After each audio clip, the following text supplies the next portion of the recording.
Right, but have you heard this one though? Death, death to the IDF, death, death to the IDF, death, death to the IDF,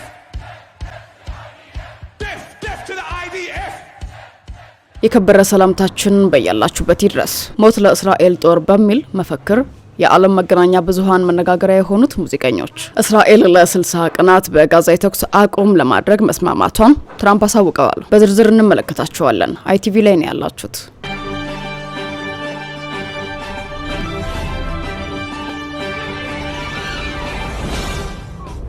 በሙዚቃ ዘርፉ ላይ አሉ ከሚባሉት አንዱ የሆኑት የዩናይትድ ኪንግደም ግላስተንበሪ ፌስቲቫል የዘንድሮ ዝግጅት አነጋጋሪነቱ ሰፍቶ ታይቷል። ቦብ ዲላን በመባል የሚታወቁት ሙዚቀኞች በመድረክ ላይ ሞት ለእስራኤል ጦር በሚል ማውገዛቸውን እንዲሁም ይህን መልእክት ደግሞ በቀጥታ BBC በማስተላለፉ ምክንያት የዓለማችን ታላላቅ መገናኛ ብዙሃን በዋነኝነት የዜና ዘገባ ሽፋን ሰጥተውታል። የባንዱ መሪ ቦብ ዲላን በመቶ ሺዎች የሚቆጠሩ ታዳሚዎች በሚገኙበት ግላስተንበሪ ፌስቲቫል ላይ ፍልስጤም ነጻ እንደምትወጣና ዩናይትድ ኪንግደም ከአሜሪካ ምዕራቡ ዓለም በፍልስጤማውያን ላይ በሚፈጽሙት ግድያ ተባባሪ ናቸው ብለዋል። አሜሪካና ምዕራቡ ዓለም በፍልስጤማውያን ላይ በሚፈጸመው ግድያ ላይ ተባባሪ ናቸው ብሏል። ከዚህም በመቀጠል ሞት ለእስራኤል መከላከያ ኃይል ሲል መድረክ ላይ የተሰማው ቦብ ዲላን ታዳሚዎችን በመጋበዝ በሺዎች የሚቆጠሩ ሰዎች ሞት ለእስራኤል መከላከያ በማለት መፈክርን አሰምተዋል።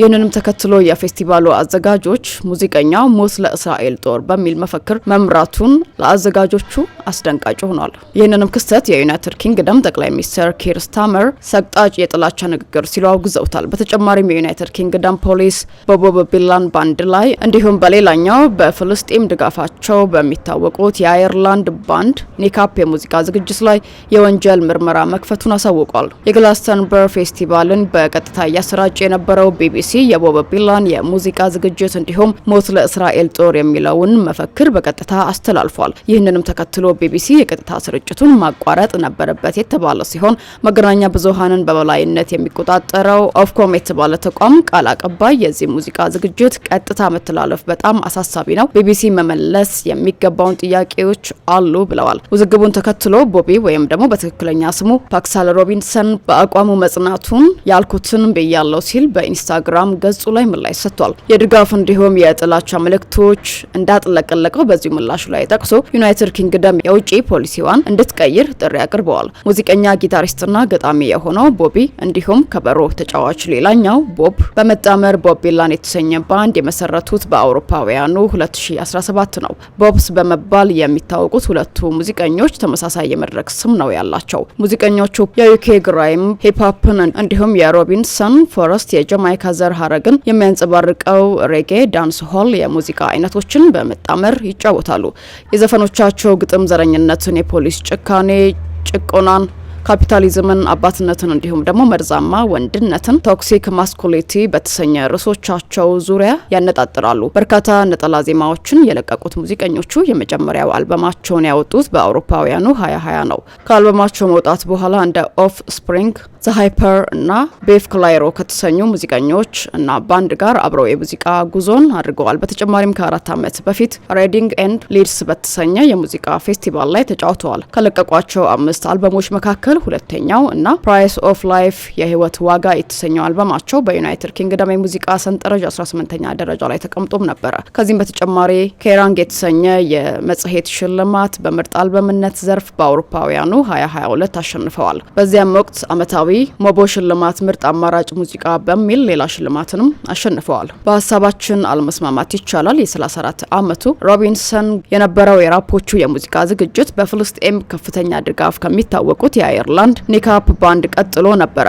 የዩኬን ጠቅላይ ሚኒስትርና እስራኤልን በመድረክ ላይ ያወገዙትና የሰደቡት የኒካፕ ሙዚቃ በቢቢሲ ቀጥታ ያልተላለፈ ሲሆን አርትዖት ተደርጎለት በቢቢሲ አይፕላየር ላይ ተጭኗል። ኒካፕ የአሜሪካ ቪዛቸው በቅርቡ እንዲሰረዝ ተደርጓል። ቦብ ዲላን በቅርቡ በአሜሪካ የሙዚቃ ጉዞ ለማድረግ አቅደው የነበረ ቢሆንም የአሜሪካ የውጭ ጉዳይ ሚኒስትር ዴኤታ ክሪስቶፈር ላንዱ ቪዛቸውን እንደሚሰርዙ አረጋግጠዋል። ቦብ ቢላን ለቪዛቸው መሰረዝ በሰጡት የቪዲዮ መግለጫ ምላሽ ፖለቲከኞች ታማኝነታቸውን ለማን እንደሆነ የሚያሳዩ እጅግ ሊያፍሩ ይገባል በሚል ሰኞ ዕለት በማህበራዊ ሚዲያ አውጥቷል። መጀመሪያ ኒካፕ ነበሩ፣ አሁን ሁለተኞች ነን ብሏል ቦቢ። አክሎም በምንም መንገድ ይባል በምንም የንጹሃን እልቂት ይቁም መባሉ መቼም ቢሆን ስህተት አይደለም ሲል አቋሙን አጽንቶ አረጋግጧል። የዓለም ሚዲያዎች መነጋገሪያ የሆነው ቦቢ ቢላን ልክ እንደ ኒካፕ ስማቸውን በከፍተኛ ሁኔታ አሁን ላይ ናኝቷል።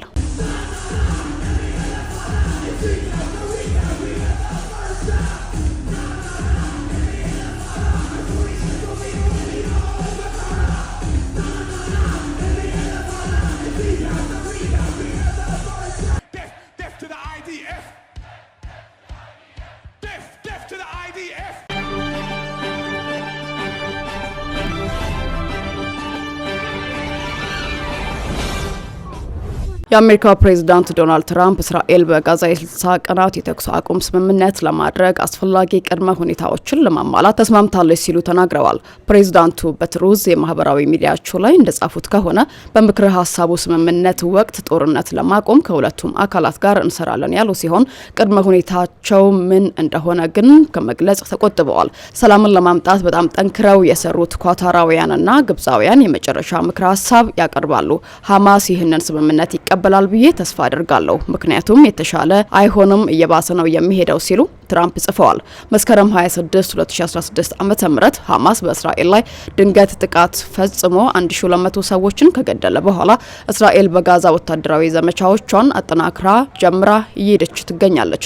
በግዙፉ ሐማስ የሚመራው የጤና ሚኒስቴር እንደገለጸው ከዚያ ጊዜ ጀምሮ ቢያንስ 56647 ፍልስጤማውያን ተገድለዋል። ሐማስ የተኩስ አቁም ስምምነት ይቀበላል አይቀበልም ወዲያውኑም አላሳወቀም። የትራምፕ መልእክት የተስማማው በሚቀጥለው ሳምንት ከእስራኤል ጠቅላይ ሚኒስትር ቤንያሚን ኔታንያሁ ጋር ከሚደረገው ውይይት በፊት ነው። ፕሬዝዳንቱ የሁለቱም ውይይት በጣም ጠንከር ያለ እንደሆነ ገልጸው ኔታንያሁ በጋዛ ያለውን ጦርነት ማቆም ይፈልጋል፣ እንደሚፈልግም ልነግራችሁ እችላለሁ፣ በሚቀጥለው ሳምንት ስምምነት ላይ የምንደርስ ይመስለኛል ብለዋል። የእስራኤል የስትራቴጂ ጉዳዮች ሚኒስትር ሮን ዴመንድ ከመካከለኛው ምስራቅ የአሜሪካ ልዩ መልእክተኛ ስቲቭ፣ የአሜሪካ የውጭ ጉዳይ ሚኒስትር ማርኮ እና ምክትል ፕሬዝዳንት ጄጂ በዋሽንግተን ለመገናኘት ቀጠሮ ይዘዋል። በተባበሩት መንግስታት የእስራኤል አምባሳደር ዳኒ ዳሮስ ለቢቢሲ እንደተናገሩት እስራኤል ፍጹም የተኩስ አቁም ስምምነት እንዲደረግ ትፈልጋለች፣ ነገር ግን ሐማስ የሚያመቻች አልሆነም ብለዋል። በሐማስ ላይ ጫና እየፈጠረ ነው። ወደ ድርድር ጠረጴዛ ካልመጡ ታጋቾች ለመመለስ ያለንን ብቸኛ አማራጭ ተጨማሪ ወታደራዊ ጫናን መፍጠር ነው ሲሉም ዳኖን ተናግረዋል። አክለውም ጦርነት የሚቆመው ታጋቾች ወደ ቤታቸው ሲመለሱ ብቻ ነው ብለው አጽንኦት ሰጥተዋል። ወደ 50 የሚጠጉ የእስራኤል ታጋቾች አሁንም በጋዛ እጅ ላይ ይገኛሉ። ከዚህም ውስጥ ቢያንስ 20 ያክሉ በህይወት እንዳሉም ይታመናል።